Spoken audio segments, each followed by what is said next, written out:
Well, welcome everyone to the Center for Advocacy and Social Justice monthly conversation on racial healing and reconciliation.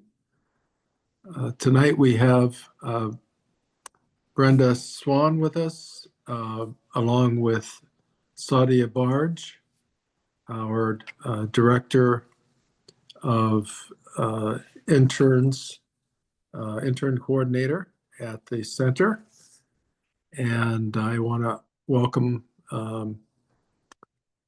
Ms. Swann on behalf of the Jacksonville Urban League as well as the Center.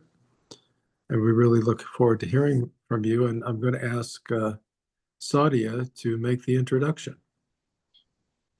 Good afternoon or good evening, and thank you, Dennis, so much. It is my pleasure to introduce our speaker, Brenda Swann, who is the Associate Director of Grants Administration at the St. Johns County Cultural Council.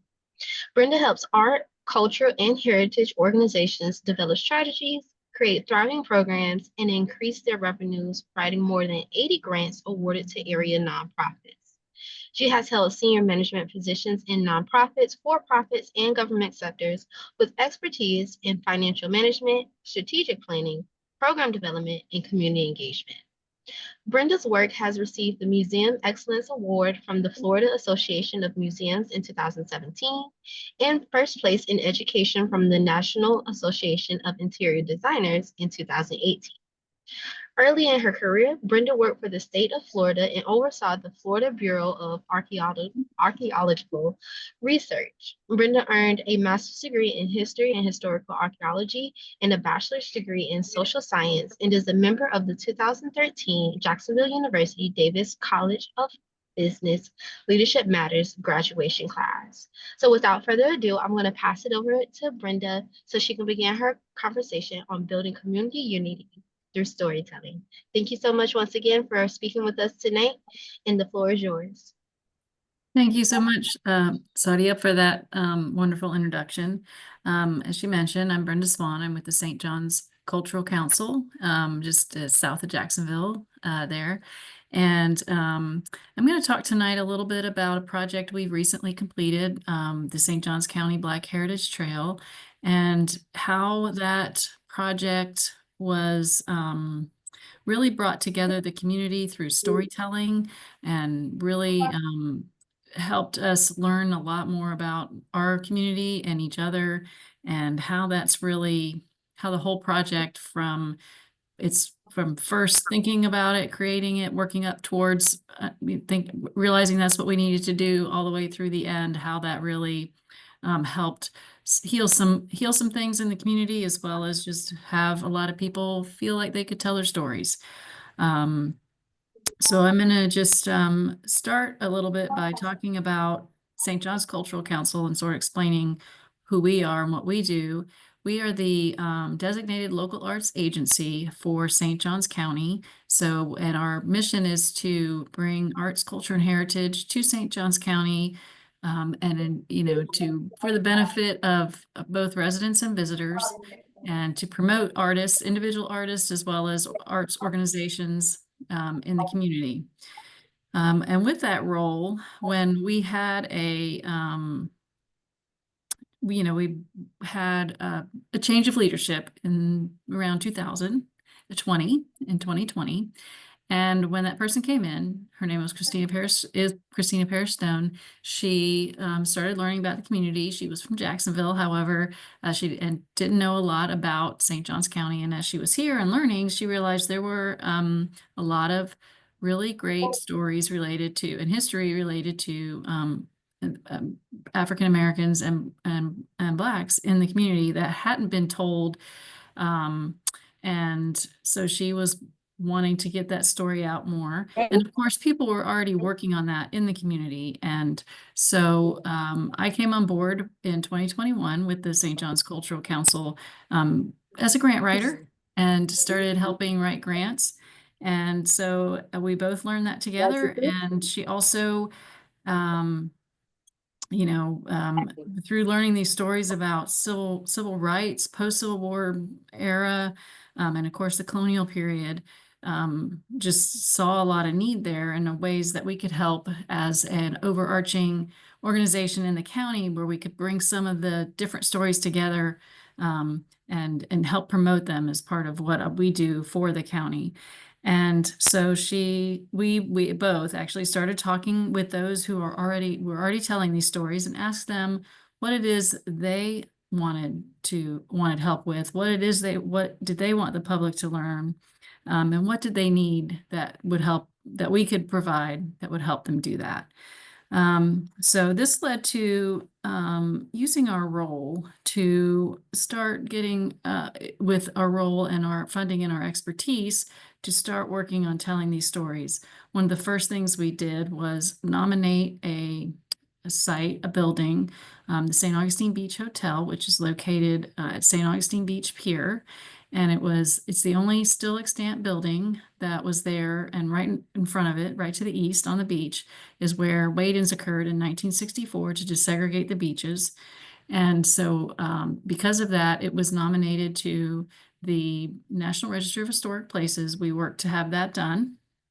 And what that allowed was it opened up a lot more opportunities for funding to help restore the building. And it was in use. It wasn't like dilapidated, but it needed some work, and it still does. We're still working on that. And that designation allowed us to get state, federal funding for those restoration efforts. The other thing, then we wanted to also share the story of what happened at that building. There's, a million visitors that go by that building on their way to the beach every year. And so it's a great opportunity. There's along the front of the building, or along the north side of the building, on the way to the beach overwalk at the pier, there's several, 5, 6, 8 columns along the front of the building. And so we put exhibits there that told the story of St. Augustine Beach history and how that building came to be, and then also the weigh-ins and the civil rights demonstrations that occurred in St. Augustine in 1960s that aren't very well known. And so what we did with that project was get the word out a little bit. We were able to promote it. It was a small project. When we opened the exhibit, one of the things that was really eye-opening for me is we worked with an organization, local organization, the Accord Civil Rights Museum and Freedom Trail, that tells the story of those 1960s demonstrations for civil rights, where Martin Luther King came to St. Augustine. It's the only place in Florida he was arrested. The picture in the pool of the hotel owner pouring acid into the pool while, because there were blacks and whites swimming together. That was in St. Augustine, telling all those stories. But we brought people at the opening event. We brought people that were at the demonstrations in 1964 to tell their story, and it was actually through the Accord, and they were still in touch with those people because that's their purpose, is to keep these stories alive. And it was actually, we had to convince them or work with them to come. They were worried about coming. They had not been back. The treatment that they got during that period, they were beaten, jailed, all of that. They did not want to, they were leery about coming back.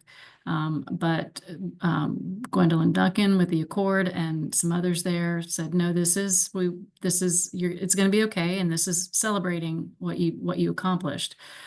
So they came, and there were mayors from City of St. Augustine Beach, and as well as city commissioners and other community members from all walks of life and from all over the place that came to this opening.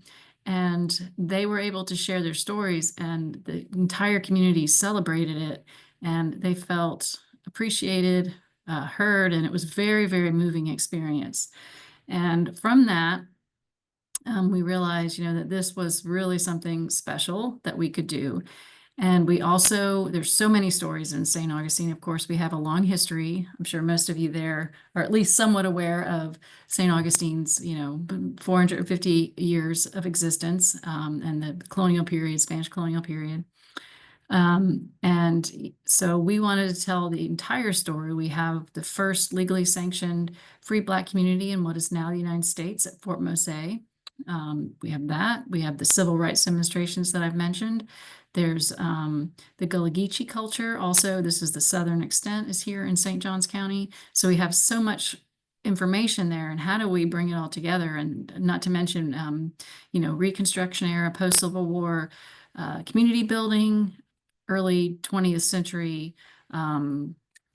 community building there, as well as a historically Black college. The Florida Memorial University was originally, for about 50 years located in St. Augustine.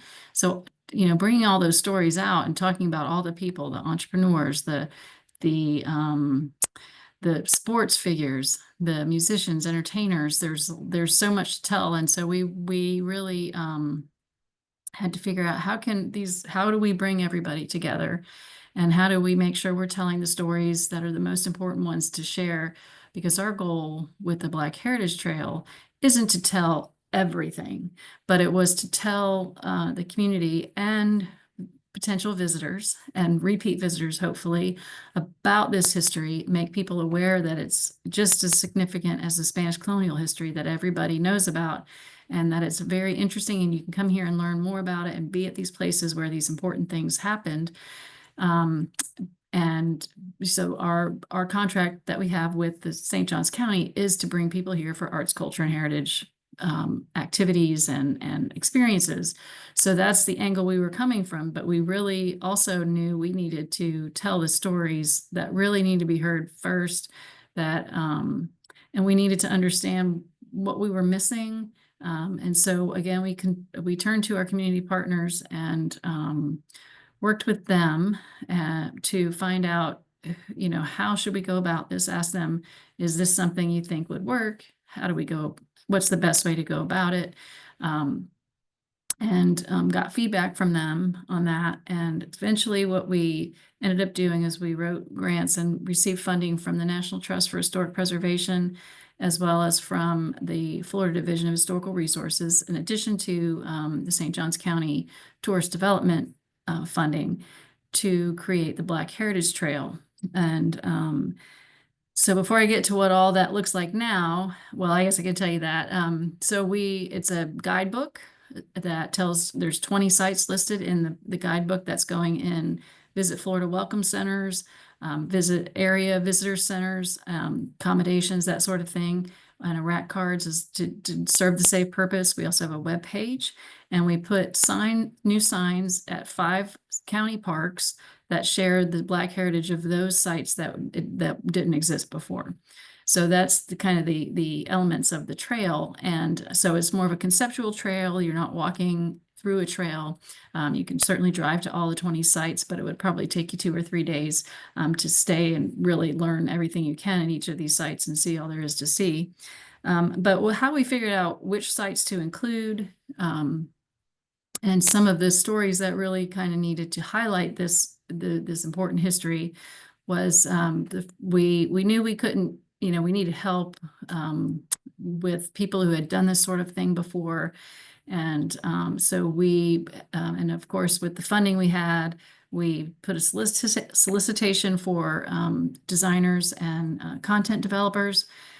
And we found a company called Quatrefoil Associates. They had done similar projects in other parts of the United States. And so they had the expertise. And then talking with our partners, we also asked, well, who should be officially on the team as the subject matter expert, the scholar, the content person who can really make sure the content is accurate and includes what it needs to. And I asked four different people that worked at for different organizations, and all 4 of them had their own, they gave me 2 or 3 names each. Every one of them had one name. And that was Dr. Tamika Hobbs, and she works at in Fort Lauderdale at the Broward, sorry, that's my cat, at the Broward County library, African American archives. Everybody said that's who you need to bring in. I spoke with Regina Gale Phillips, who's the executive director of the Lincolnville Museum and Cultural Center, Thomas Jackson, who's a lifelong resident historian and former Park Service or St. Johns County Parks employee, David Nolan, who's a local historian, and then the folks who run the Accord Museum. They all came up with the same person. So Quatrefoil added her to their team, and it was such a great experience. And what she ended up doing and what they did is we all together organized a couple of public meetings. And we had one where we made sure we invited some of the people I've mentioned, those 4 people, others that have been working to tell these stories and share these stories in the community, and got them together in a meeting to talk about kind of what they thought were the big stories, what should be included, what shouldn't be, if there was anything, and what really had to be there. And so we came up with a framework in that initial meeting from the smaller group, and then we had a larger general public meeting where lots of folks came out, and it really turned into we had prompts, and this was it was run primarily by Tamika, she had lots of prompts and took down information, led the discussions. But what happened there, the storytelling that occurred, and the back and forth between people who had lived in the community for a long time, and even younger folks that live in the community now, that those are their aunts or their great aunts or grandparents, or that sort of thing. Just sharing all those stories and the feeling that you got in there, and everybody was so like, this is really something special.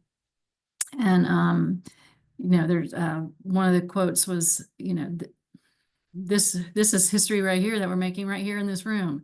And so it was just a really fantastic experience, and it gave us the information to know how to proceed, to know what to make sure we discussed and talked about and shared with in the guidebook.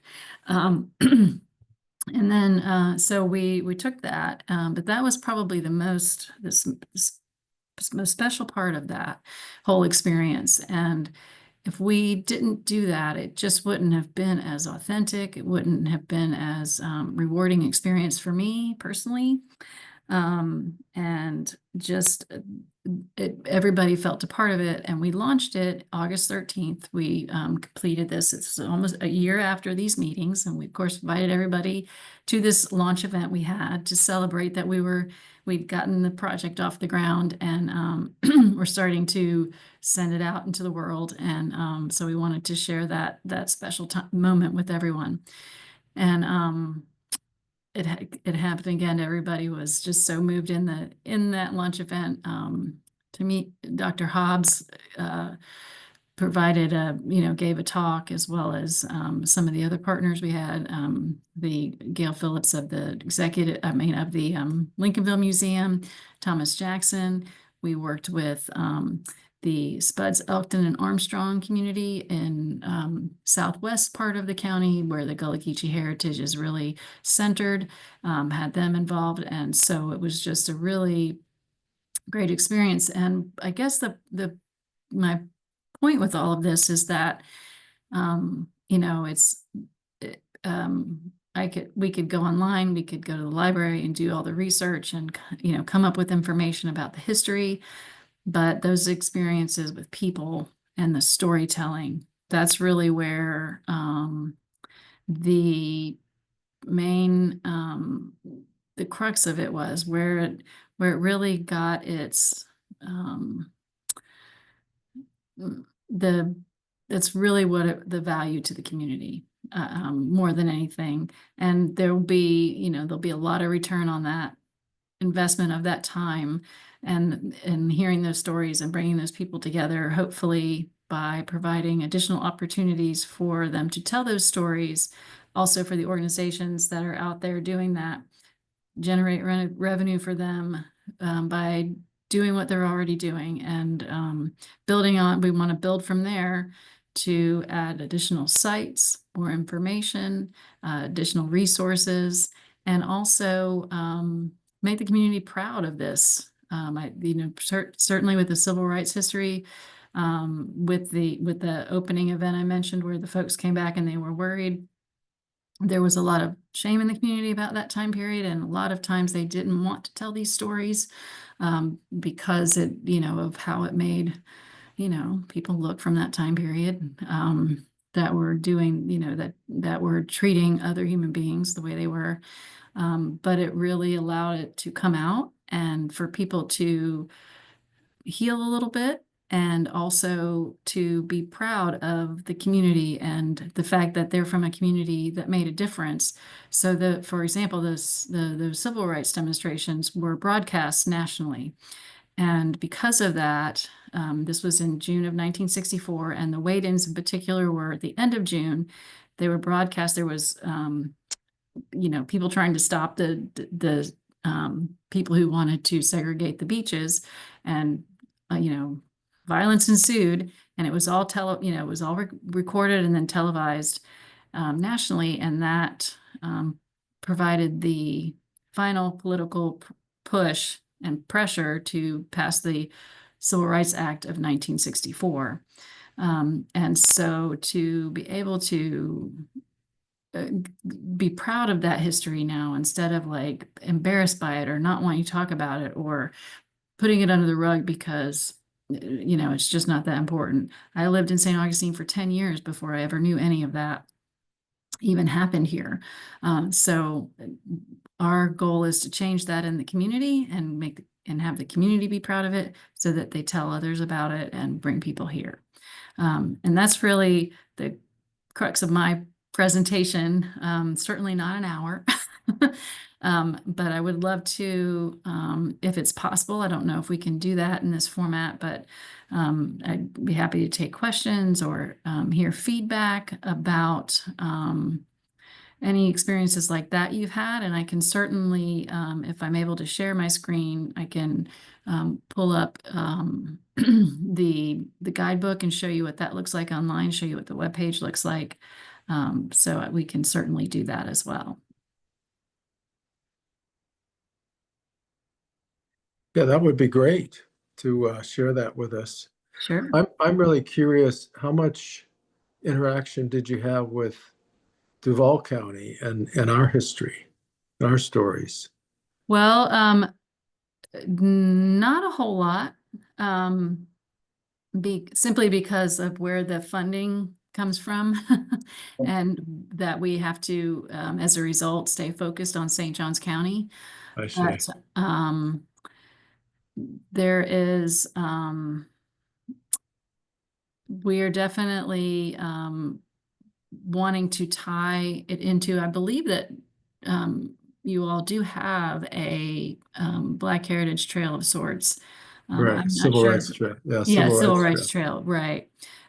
So we definitely would like to link into that. And we can certainly bring these communities together. There's certainly a lot of crossover. And with the different, we have. Yeah, I think that would be a really good idea because we don't, my sense is there's a certain indifference here because of the nature of the city, and certainly the influence of the current state administration. But it just strikes me that and we've got the same types of people that were legends, that are legends, who dealt with some of the events, similar events here. Mhm. And I think it would be great to work together on, the strength in numbers. And there's also, I think, it may influence some in our city to pay more attention. Okay. But we could, save that for another discussion, I think. But I want to see your guide now. Okay. Let me see. Do I have permissions to share? Let's see. I do. Good. Okay. All righty. You all can see that, right? Yes. Great. So this is the web version, obviously. So this is the intro page. And from here we have different sections, the sites. So you click on there and you can see the sites. Mhm. You can, some of the stories that are in the printed guidebook. This is what's a blessing and a curse about web pages is they they're never done. Right. Yeah. So we are certainly adding more from the guidebook and learning, of course, as soon as you come out with something like that, people come to you and say, but what about this? Even though you've done all you thought you could do to include everyone, Mhm. which is fine. That's great. I mean, that's part of the whole purpose of this. And so these are this is early colonial and then early Spanish and the civil rights over here, which Mhm. are the kind of the two that are fairly unique to St. Augustine. Mhm. And so those are the main highlights, but they do have a timeline here. And this is a graphic from the printed guidebook, which I'll also show in a moment. Mhm. But you can click here and it takes you to a different web page where you can see just a basic rundown of events. Another thing with this project, and particularly having Dr. Hobbs on it, is coming from my background, which is obviously European. I didn't, I don't have the same perspective and the same experiences. And she was really great about what I learned a lot from her. And what I hope that this guide projects is it's a little bit different. You just change the words a little bit. And, you're telling the same information, but you're saying it in a way that's it's a different perspective. And really learning that, like, when you think about the timeline, for example, and you think of pre-colonization, we're not talking about Native Americans in this case, but this is before there was actually a settlement in Florida. Um, it's not like here comes Ponce de Leon up the coast and names the place Florida. It's Juan Garrido was on this expedition. He's the first African American to lay eyes on what is now the United States that we know of, that's been documented. When you go to the British period, it's not the British took over and the Spanish went away. It's you have slavery now, whereas in Spain the blacks were enslaved, but they were also mostly much freer, much more integrated into society.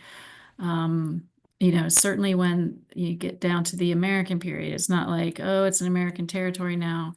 The significance is that it's I see some things that need to be fixed, but what needs to be, what the significance is that now, if you are Black or of African American descent, you're going to be a slave, period. Now that it's the American, it's not that, oh, the United States is now, Florida is, no longer Spanish, which is what you might learn in a general history class. But here it's different. And then also the way you tell the stories, which you can see in some of the guidebooks, and then, or in the guidebook itself in those pages. Let me go back here.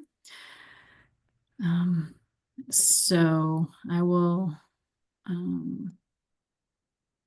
so this is the guidebook that's being distributed now around the state and in the region. We're looking at other places to send it as well, like Atlanta and Carolinas and Georgia.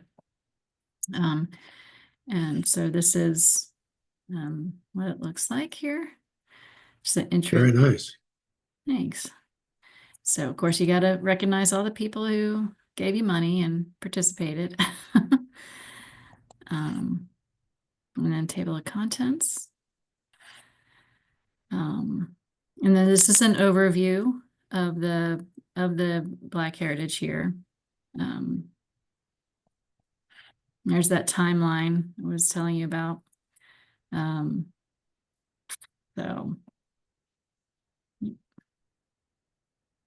yes, so like, for example, it becomes a territory that's expanding the enslavement of Blacks in the region. I mean, that's, that's the story in this case.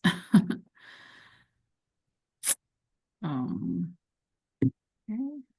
Well, it's And really a great guidebook.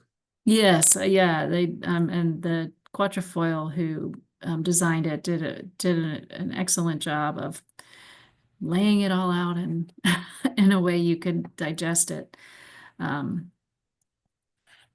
so we have different themes rather than, it's not organized by, like, say, the Northwest region of the county, Southeast or anything like that. It's themes. And so we have Africans in Spanish St. Augustine, and talks about the sanctuary policy, so that to aggravate the British settlements to the north. Spain would, if you made your way down to Florida, to Spanish Florida, and declared your allegiance to the Spanish crown, became a Catholic, and if you were a man, joined the military, you would no longer be a slave.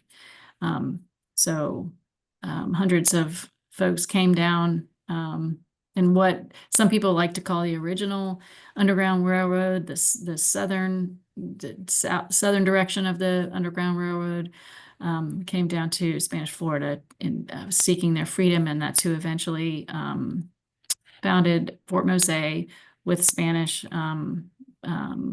funds, and to also, it was a fortified settlement to be the northern defense of St. Augustine. We tell that story. And then we talk about the militias in Black militias in Spanish Florida. General Biasu was a Haitian, originally from Haiti, and was a leader in that rebellion there, and but ended up coming to Florida and leading troops at Fort Mose. In 1812, some folks came down from Georgia to try to, that's definitely part of Duval County's history, came down to try to make Florida the United States, part of the United States. And it was actually soldiers, a Black militia from St. Augustine, that fended off Marines coming down to and save St. Augustine, and they ended up back in Georgia as a result. And then we list the sites that you can go see that are related to that theme with the map. So we have the big map showing all 20 sites, and then they're also in here by theme, with descriptions of the sites, which also tell more of the story. So that's kind of how this is set up. The next theme was building community. So this talks about we talk a little bit about the being enslaved and being on a plantation, and life there, and how you coped with that. Then we also talk about Lincolnville, which was a community founded shortly in 1866 by newly freed Blacks that moved there and created that community that's still there today. It's actually where the civil rights demonstrators were. A lot of that history was there in Lincolnville. And we call it the Black Heritage Trail. Originally, when I was writing the grants and things for it, we were calling it African American. But in talking with Thomas Jackson, who, as I mentioned, is a lifelong resident, he's the immediate past president of the St. Augustine Historical Society. He's a founding member of the Fort Mose Historical Society. So he's, definitely has an interest and has collected a lot of stories. His dad graduated from Florida Memorial University when it was in St. Augustine. So he had gone to a Smithsonian conference years ago, and met Lonnie Bunch, who is the secretary. He's in the news now, so more people might have heard his name. But he explained to TJ that African American and that museum in particular in Washington, D.C. shares stories from 1776 forward. And of course, St. Augustine goes well before that. That as a result, it should be Black heritage because that's what it refers to. African American refers to, according to the Smithsonian, 1776 and later.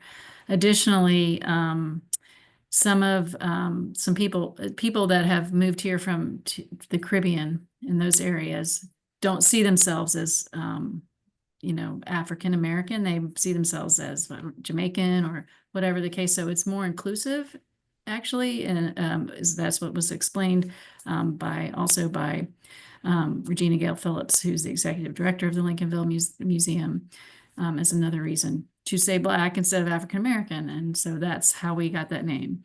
I don't know if anybody's ever talked about that or knew that. I apologize about that.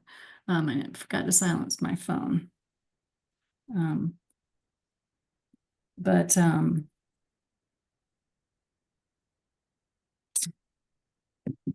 Okay. So that's how I came up with the name. So I just wanted to share that. Mhm. And then let me see. So we also had these spotlights of people that were important to the Black heritage in the community.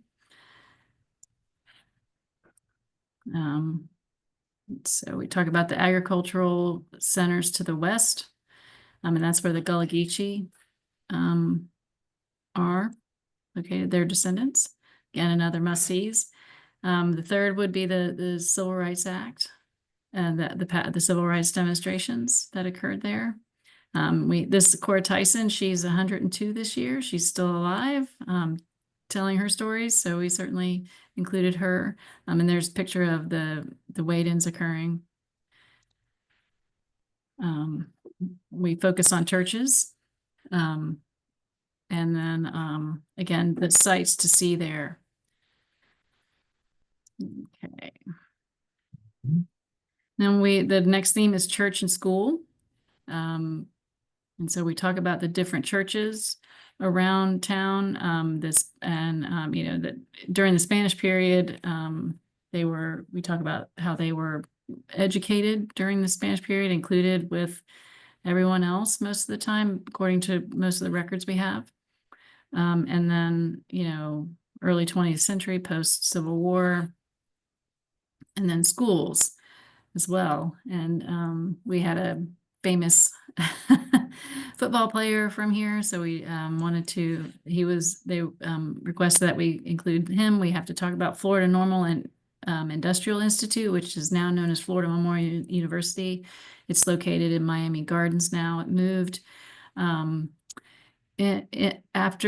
in the late 1960s, and because of the bad relationship between the city and the school, and so the city decided it was best to leave.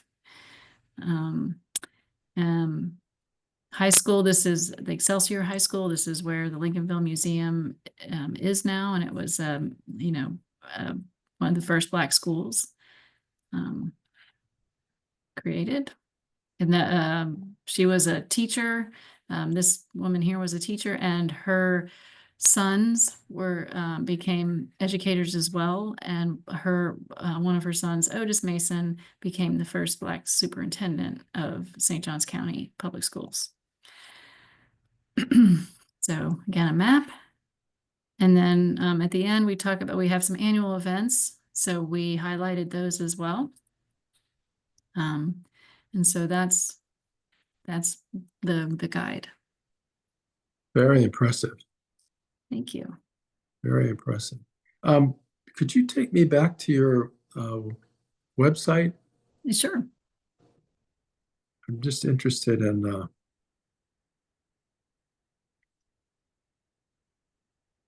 Okay. So this is the Black Heritage Trail, but the Cultural Council has more to there must be a front page for that as well. There is. Do you want to see that? Yeah, just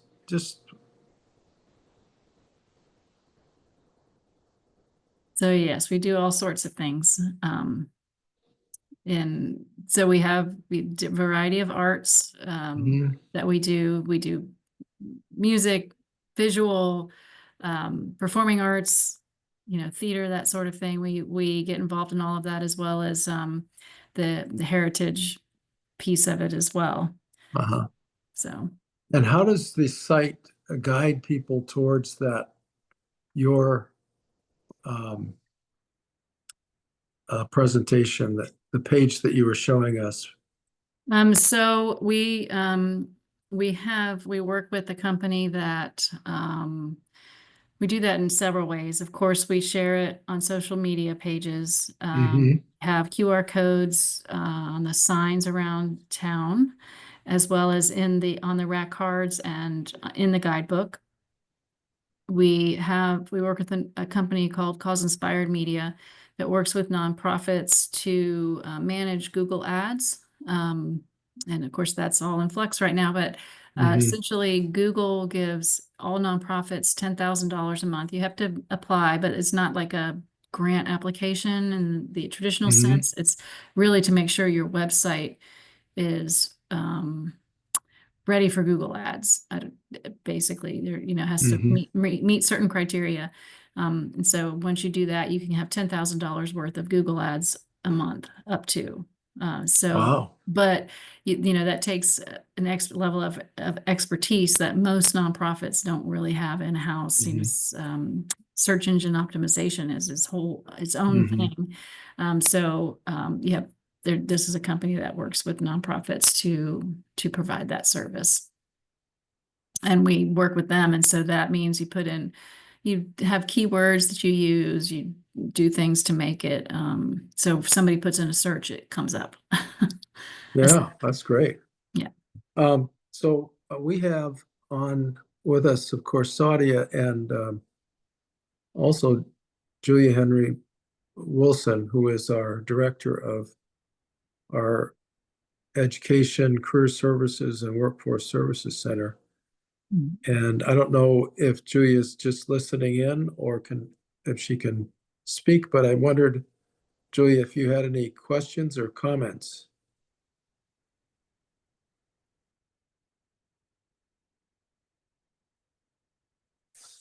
She may have stepped away for a minute. How about Sadia? How about yourself? I did have a couple questions. And so like my first question is, I know you said that you don't really get connected with Duval County, but like how do you engage your community and like specifically youth and like bringing that frame to make importance or make meaning of this information, of this cultural and of this heritage? Great question. We are working with the St. Johns County School District, and all of their social studies teachers are getting a copy. And it's going to be benchmarked. We've been working with the social studies curriculum coordinator, and the information in it, as well as the places sort of points to, if you will, are going to be benchmarked for state standards, the curriculum standards, so that teachers know how they can use the guide. And it also provides field trips and different points of discussion for the classes. So we are getting it into schools that way. So that's one way we're engaging youth. That's probably the most direct way we are engaging youth. So when we had the public meetings, I guess by younger folks, I meant more like young adults. So we do some programming as the Cultural Council. We work with different artists. For example, a photographer, Lenny Foster, and he's done some some shows and did a sort of a series of it's called Where We Stand, and it's pictures of shoes in places where significant things happened in St. Augustine, mostly related to the civil rights, but also some other things. And we, for example, had a program at where our venue, the Waterworks, and we paid to have students bust in from some of the more downtown schools, the Title I schools, and brought them there to see Lenny's photographs, talk about what they meant. So that's probably some of the most direct things we've done to have them share the stories. That's great. And then I Hello. also, oh, sorry, go ahead. Hello? Julia, was that you? Hi. Yes, it is. I was driving and listening at the same time, and I couldn't chime in. But everything, I didn't really have a question, but everything that I've heard is just so magnificent. In terms of the history and everything it is that is happening, and most of us have lived through. So I think it's fantastic. I would love to be able to attend one of the sessions at one of the schools that was just mentioned, with this particular curriculum, just to hear. I like to kind of hear about history. And if that was at all possible. I know you said St. John's. And is there any plans for Duval to advance to other counties? There hasn't been, but we can certainly look into how that we can help make that happen. Okay. And even if it was not at a school in particular, we have different, youth services at the Jacksonville Urban League that may be, maybe a night of history or something that we can, provide or an evening. I'm a part of our Jacksonville Urban League Guild, and we do community outreach events and functions at the agency, and sometimes out in the park on the grounds and something. So just something to think about, that maybe we could, sometime after this session is over, that we could possibly reconnect and get some additional information. So I would love to be able to do that. Okay. Yeah. Well, hopefully Sadia can share our information with each other. Okay, that'd be perfect. I had a question about the African American Museum. Sure. That was funded. How is that doing? For the state. Yes. So it's not been funded. There's been some funding put towards getting it started. So I believe, I haven't looked at it all specifically, but I believe that this initial funding from this year's state budget is more of a feasibility study to see about, because there's a location, it's where the Florida Memorial University owns the land. It's where they were in town, and do like traffic studies, accommodations, all of those things, the lay of the land, and kind of get that off the ground. But it's probably 5 years out at least before it would actually like open its doors. Does that answer your question? Yeah. I think it's great though that that site was selected. Yeah. That's wonderful. We met with one of your commissioners from St. Johns County, who is a supporter of that. And Yeah, as far as I know, they all are. So that's great. yeah. That's great. Saudi, it sounded like you had another question.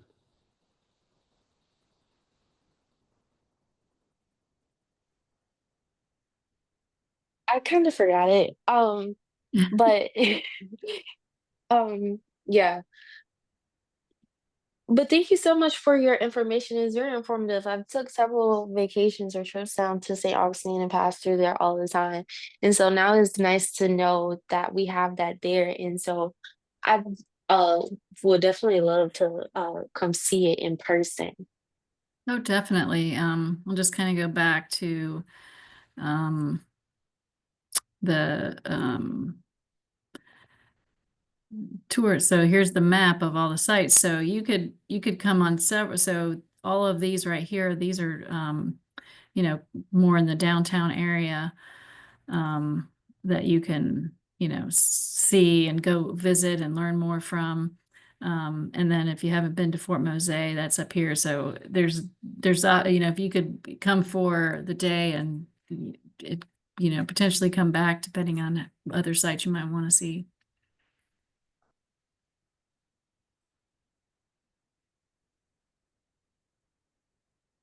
Any other questions? Well, only to, I would look forward to being able to talk to you some more about the process you went through and Sure. how maybe we can Okay. connect the two storytelling communities about the histories that they share.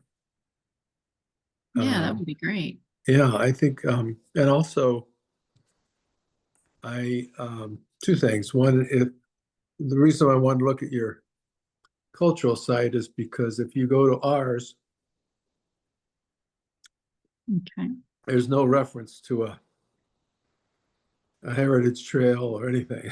And I think it would be good to explore how we could do more Yeah, of that. yeah, and I'm trying. Yeah, and I'm not sure which organization they're put together the. There is a really good one that's it's uh, it's a proposal for a historical civil rights trail, Mhm. and it's a pretty good site. But the other thing I was going to mention is that um,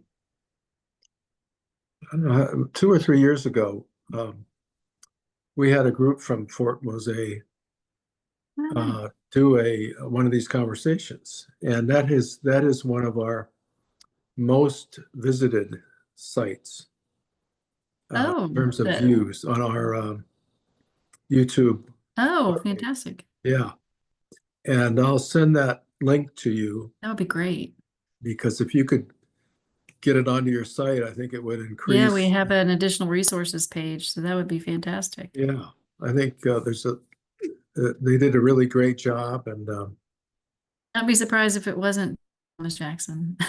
probably was. It's been a while, so my memory is fading on who it I was, understand. but anyway, like I say, it's one of the most visited sites, uh, visited videos. Fantastic. Well, that's great. Well, on behalf of the Jacksonville Urban League, I wanted to thank you for sharing with us. This has been great, and I'm happy to get this on our YouTube page and get it out to the world because I'm sure they'll be interested. Saudi, any comments, or Julia before we close? This is Julia. I was just thinking about ASALA, the African American History Studies for Carter G. Woodson. And I think that would be a great connection, Dennis. Yes. Once we could connect the two individuals together, that maybe we can really do something fantastic, in Yes. terms of bringing that, to the grounds of the Urban League. So I think that would be good, a storytelling night or afternoon or something. I think it would be fantastic. So I'm hoping that it can happen. Yeah. Yeah, I think it would be great just to have you come and Brenda, and share what you did and uh, start a dialogue about it. Okay, that'd Yeah. be great. I'd be happy to do that. And I also just wanted to take a second and say thank you to you also for, inviting me here to talk about this and see where we can build from. Okay. Fantastic. That's great. Any Thank you last so words? much. All right. Thank you, Sadia. Thank you for being with us, everyone, and look forward to further conversation. Yep, thank you. Okay. Me too. Thank you. Have a Good great night, evening. everyone. All Good right, night. night.